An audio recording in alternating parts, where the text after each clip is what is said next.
Саламатсыздарбы окуучулар. Акпан айынын 1 жана 12 аралыгында өтөтөн өзүн стану махабат пен шығармашылық педагогикасы атты дәстүрлүү мүмкүндүгүбүзгө шақырамыз.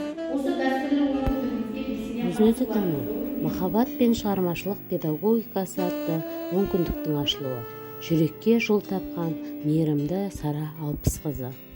Мейірім төгетін ана. Кітапхана көрмесі.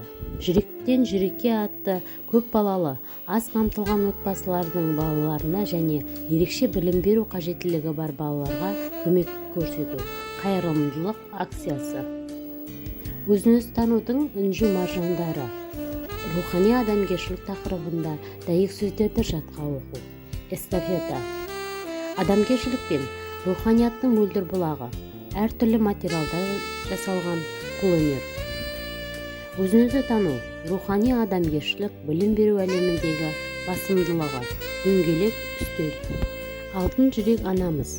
Өзін-өзі тану атты балаларға рухани адамгершілік білім беру және тәрбие беру идеясының авторы Сара Назарбаева Алпысқызының 80 жасқа толу мерейтойына орай эссе жазу, өлең шығару, сурет салу, шығармашылық байқауы.